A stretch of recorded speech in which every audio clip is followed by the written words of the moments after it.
Por quê? Porque Deus já haverá terminado com a noiva eleita.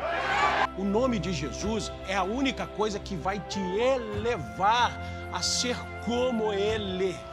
E o novo nascimento produz fé. Sem o novo nascimento não tem como ter fé.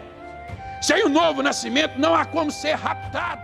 Há uma maneira para se ter vida. Isso é correto. Quantas escrituras, se nós começássemos aqui a listar uma por uma, bem neste momento estão se cumprindo. Mas em quem estão se cumprindo essas escrituras?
A igreja precisa de tudo aquilo. Como é que eram as mulheres, como é que deveriam ser as mulheres de hoje? Olhando para as mulheres ali, no princípio. Como é que deveriam ser os diáconos? Os diáconos deveriam tomar Estevão como exemplo. Como é que deveriam ser os cantores? Como é que tudo isso? Então nós não estamos aqui falando de restauração mundial. Nós estamos falando de restauração da árvore da vida, ou a árvore noiva, que é o povo de Deus alimentado com a árvore da vida. Nós somos aquilo que comemos, tornando-se a própria árvore da vida. Então aqui diz que haveria então uma restauração de tudo dos quais Deus falou pela boca dos profetas. Se você for levar uma restauração de governos, Deus falou pela boca dos profetas que haveria governos restaurados? Não. Deus falou que países? Não. Então vamos saber o que os profetas falaram. O profeta sempre falou do povo de Deus, né? Então, vamos procurar por restauração. Meu Deus, eu preciso de restauração. Nós sabemos que como o evangelho está hoje, mundialmente falando, religiosamente apenas falando, o evangelho virou uma bagunça.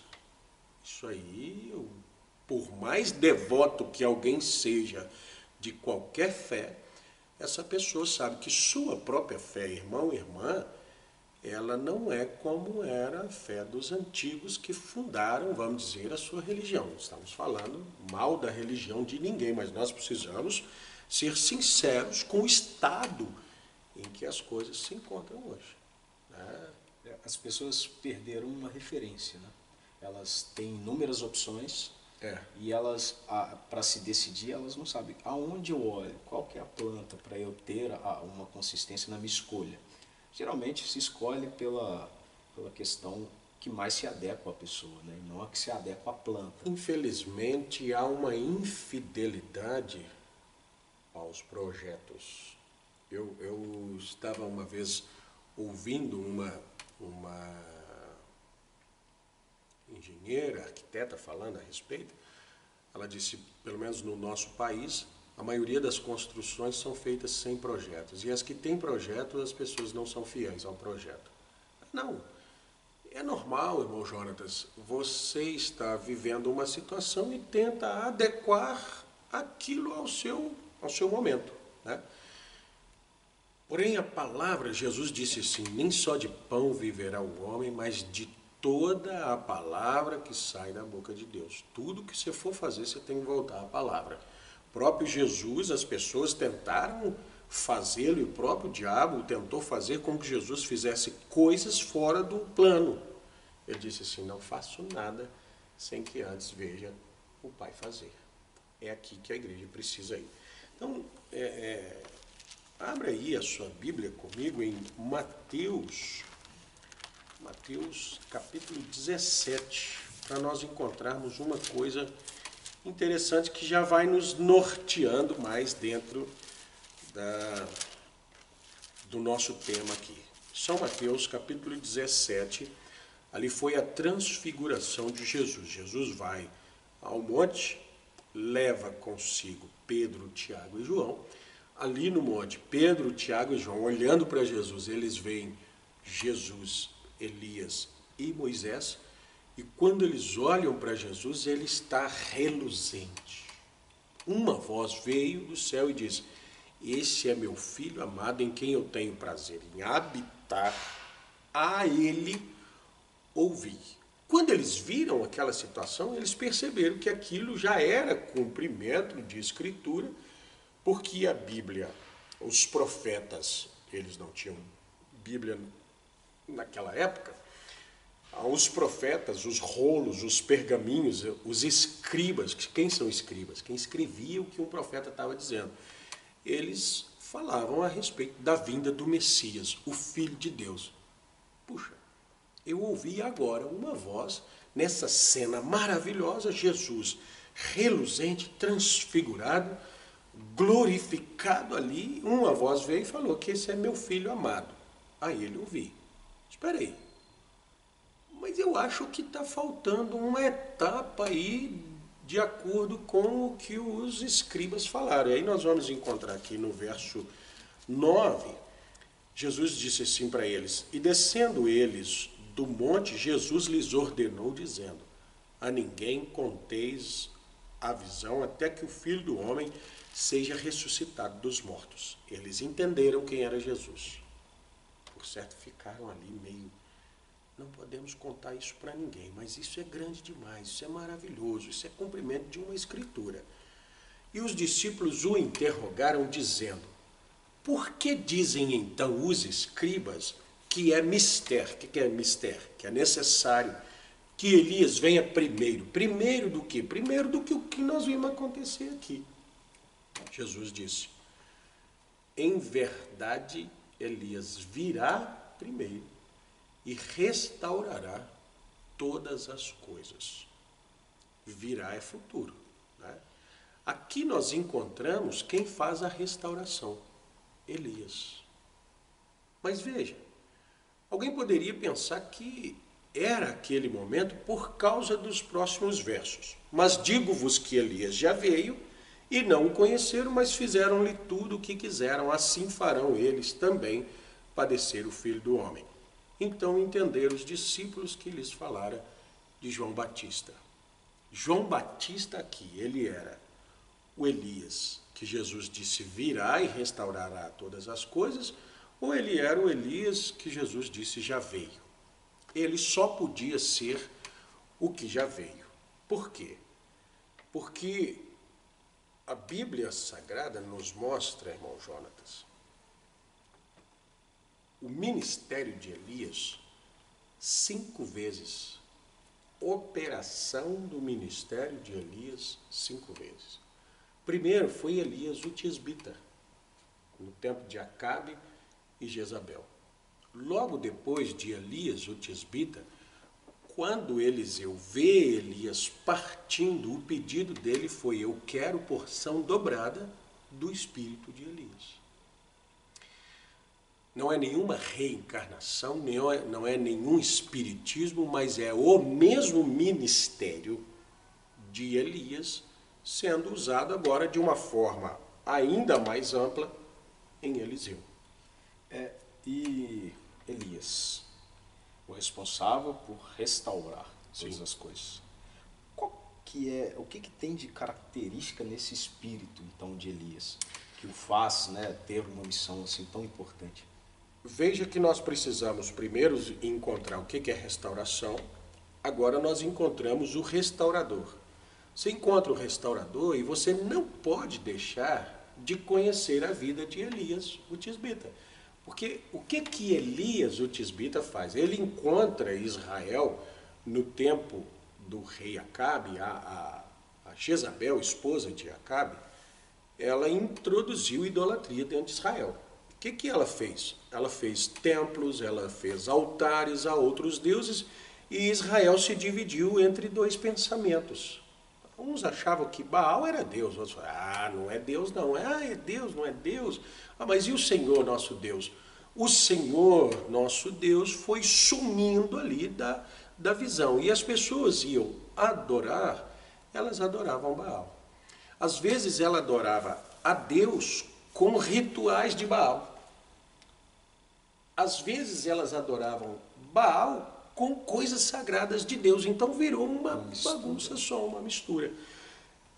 Por que é Elias? Porque Elias vem e ele chama Israel a uma responsabilidade, chama todos os profetas de Jezabel e ele diz assim, olha, nós vamos fazer uma coisa.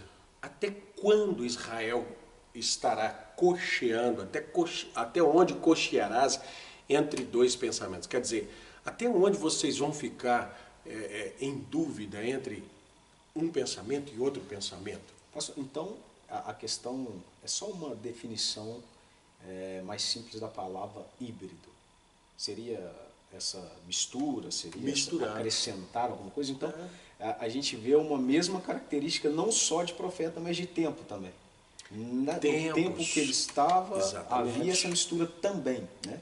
Irmão Jonatas, essa mistura começou no Éden. Ela misturou naturezas. Natureza divina com natureza maligna. Depois, Gênesis capítulo 6, você observa que Deus disse assim, e viram os filhos de Deus que as filhas dos homens eram formosas e tomaram para si mulheres, pelo que Deus destruiu aquela geração. Então, isso é mistura. Veio misturando. Então, você tem Acabe, um israelita, mas ele era um crente fronteiriço, então ele casa com alguém que não podia casar. Ele mistura. Alguém que ele não podia casar, ela traz uma fé dela. Ela mistura a fé dela com a fé dele. E joga, como eles eram governantes, eles jogam isso no povo. Está uma mistura de religiões agora, e o povo está ali sem saber. Aí o povo está nem importando para isso. Só que na hora que vem um problema, o povo não sabe a quem clamar. Não sabe onde está a planta, né? Não sabe. Perde a referência. E aí, se você vai fazer a casa, você precisa do construtor. Se você vai reformar a casa, você precisa de um pedreiro, um reformador. Se você vai restaurar, você tem que ir atrás de um reformador. E Deus, por causa das características do ministério, ele toma Elias, o ministério de Elias, para restaurar. O que Elias restaura? O altar. Ele diz, se Baal é Deus, vamos servir Baal. Mas se o Senhor é Deus, nós vamos servir o Senhor. Como é que nós vamos saber? Ele diz, vamos fazer altares, vamos servir os dois, e aquele que responder com fogo, esse é Deus. E aí, nós precisamos também do que significa o fogo. Né? O fogo de Deus é para purificar, é para eliminar pecado. Não é ainda nosso momento de falar disso. Né? Então nós encontramos ali Elias restaurando altares. No final o povo viu que o Senhor era Deus. A Baal está eliminado, aquela religião, aquela doutrina está eliminada e Deus volta ao seu trono. Qual o trono de Deus? O coração daquele povo. Aquele povo passa a adorar a Deus. Quando Elias sai de cena, Eliseu quer porção dobrada daquele espírito. Deus dá. Passa-se anos, de repente vem João Batista à terra outra vez. O que ele encontra? Um outro casamento híbrido, né, de Herodes com a esposa do irmão de Herodes. João vem e encontra o povo. Agora o povo tinha saduceus, fariseus, herodianos, escribas. Todas essas coisas, isso eram o que nós chamamos hoje de denominações. Eram religiões baseadas na Escritura, mas os saduceus viram uma coisa, os fariseus viam outra coisa, E ali João encontra isso tudo, encontra o governo em cima disso tudo. E o que João precisa fazer? Ele precisa converter o coração daqueles filhos ali aos pais, profetas. Os profetas não prometeram um farisaísmo. Os profetas não prometeram uma religião de saduceus. Os profetas não prometeram essas coisas. Eles prometeram um Messias. Então, é mais uma característica, né? Ele vai contra aquele sistema criado. Contra aquele sistema, contra a mistura. Contra a mistura de uma verdade com alguns incrementos, com alguns... Alguém podia dizer assim, João, deixa disso, rapaz, olha quantas pessoas, naturalmente falando, boas os fariseus produziram. Fariseu, eles davam dízimo do cominho. Vamos tomar aqui. Você planta uma cebolinha no fundo da sua casa, lá no quintal, e aí nasce lá a cebolinha, você vem com toda a sua religiosidade, tira tantas folhinhas, conta, diz, isso aqui é dízimo. Puxa, mas que homem maravilhoso! Jesus diz assim, hipócritas, vocês dão dízimos do cominho, mas vocês matam as pessoas. João viu isso e João quis restaurar. João queria tirar aquelas pessoas, esse ministério, de Elias. Em João, outra coisa, Elias não precisa chamar Elias. Elias precisa ter o ministério de Elias. Então, aqui em Mateus, capítulo 17, no verso 11, nós temos um Elias para restaurar. Como é que restaura uma coisa antes de construir? Se aqui é antes do Atos, a igreja aqui em Atos, ela começa a ser construída. Os primeiros batismos é a partir de Atos 2. Ninguém foi batizado aqui na igreja, não. Aqui Jesus está mostrando um restaurador. Como eu disse no princípio, são profetas, eles vêm lá adiante. A igreja ainda não estava construída, mas Jesus já via que um dia ela estaria tão mal que seria necessário uma restauração. E no verso 12 ele disse que um Elias já tinha vindo. O que esse Elias tinha que fazer? Esse Elias, quando perguntado para João, és tu o Cristo, és tu um profeta? Ele diz assim, eu sou a voz do que clama no deserto. O que a voz do que clama no deserto, Isaías capítulo 40, fazia? Ela dizia que viria preparar o caminho para o Senhor. Era uma voz do que clama no deserto.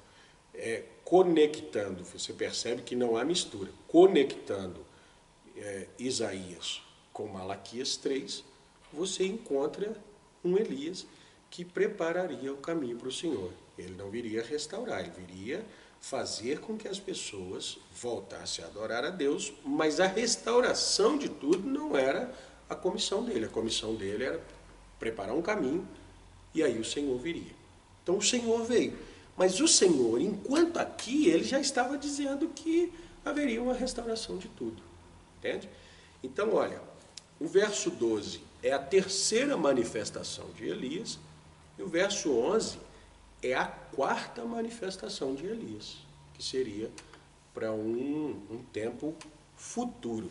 Agora, um pouco antes de Mateus, nós temos Malaquias. Malaquias, capítulo 4, nós vamos encontrar o mesmo ministério de Elias, mas nós vamos encontrar o tempo da restauração. Aí é que entra a coisa. Você encontra a restauração, quem faz a restauração e qual o tempo dele. Malaquias capítulo 4, versos 5 e 6, diz assim, eis que vos envio o profeta Elias, quando? Antes que venha o grande e terrível dia do Senhor. Uma pergunta aqui, irmão Jonatas e demais irmãos que nos assistem. O grande e terrível dia do Senhor já aconteceu? Não. Se não aconteceu, ele acontece quando? Nos últimos dias. Opa, então agora nós estamos. Antes que venha o grande e terrível dia do Senhor, Deus precisa de outra vez um profeta Elias na terra. Entende? Para quê? Para converterá o coração dos pais aos seus filhos e o coração dos filhos a seus pais, para que eu não venha e fira a terra com maldição. Eu venha e fira a terra com maldição. Lá em Atos 3, a primeira escritura diz que haveria um tempo de refrigério. Ora, se eu encontrei alguém que restaura, alguém que converte a minha fé ao que era a fé dos apóstolos, dos profetas ali, eu já saio de debaixo da maldição e entro num tempo de refrigério. Lembra que tinha um tempo de refrigério lá? E nessa missão, né, digamos assim, de Elias, nesse versículo 6, ele dá a indicação de onde é a planta, de onde é a base que você vai buscar isto, né? Sim. Na conversão aqui dos pais aos filhos, ou aliás, dos filhos aos pais. Deixa eu explicar. Esse verso 6 aqui, ele tem uma parte da comissão do terceiro Elias e tem uma parte da comissão do quarto Elias. O terceiro Elias, ele converte o coração dos pais aos filhos. O quarto Elias converte o coração dos filhos aos pais. Ah, isso misturou tudo. Não, vamos dizer aqui, ó. Aqui é o centro da Bíblia. O que é o centro da Bíblia? Jesus. Né? Quem viveu antes são os pais, patriarcas, profetas. Eles foram os pais dentro da lei. Quando João vem, João precisa pegar esses patriarcas, essas pessoas do Velho Testamento e converter a fé delas aos filhos. Quais filhos? Os discípulos. Os discípulos de Jesus ali, na fé ali, eram os filhos. Então precisava fazer com que esses pais, fariseus, saduceus, defensores da lei, se convertessem à fé dos discípulos. Qual que era a fé dos discípulos? Deus está conosco dentro de um corpo, um homem que nasceu, Deus conosco. Isso quem disse foi o profeta Isaías, quem disse foi o anjo anunciando a Maria, ele era Emanuel. Deus está conosco, Deus está conosco. Então precisava tirar a fé daqueles pais e trazer para a fé desses filhos. A quarta manifestação agora, ela precisa pegar o coração dos filhos, né? Todo filho depois se torna pai, não é? Eles tornaram-se os pais da igreja neotestamentária, do Novo Testamento, e nós chegamos aqui, filhos que precisam ter o coração convertido aos pais. Então, essa parte de pais antigos da lei convertida aos discípulos foi João Batista, essa parte de filhos antes do grande e terrível dia do Senhor aos pais, os discípulos. Outra vez, vê que os discípulos estão no centro ali, porque a fé deles é a fé original. A igreja de Atos não é a igreja exemplo, não é a igreja base, não é o original, é o original. Então tudo precisa converter a eles, tanto o Velho Testamento convertendo a Jesus, quanto o Novo aqui no final convertendo de volta aos princípios, à base. Então aqui no verso 6 nós temos os dois Elias trabalhando, cada um dentro da sua comissão. E aí a gente tem essa referência de pais, né? Um dia foram filhos e se tornaram pais. Aí entra aquilo que o senhor disse, a fundação da igreja começou em Atos. Sim. Né? Com os apóstolos ali. Os pais não poderiam ser esses fariseus, porque a conversão dos filhos hoje a esses pais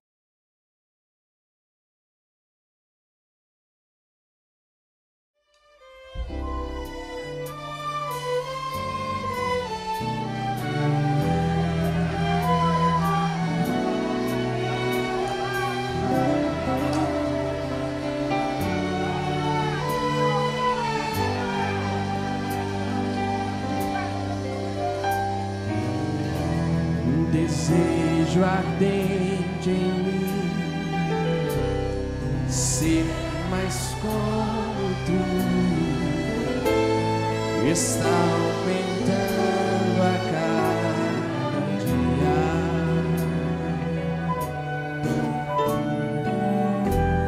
Minha alma cansada está,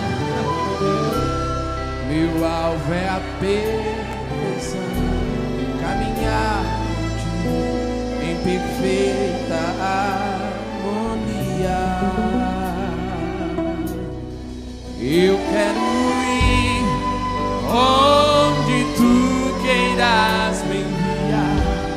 fazer tuas obras, Senhor.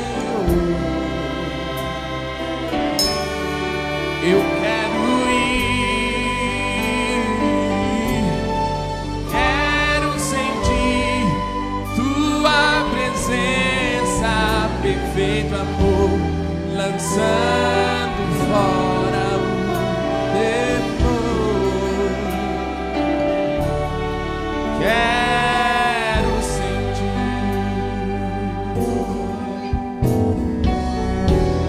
Levaste minha vergonha, me deste parte do teu nome, teu santo seio está sobre mim.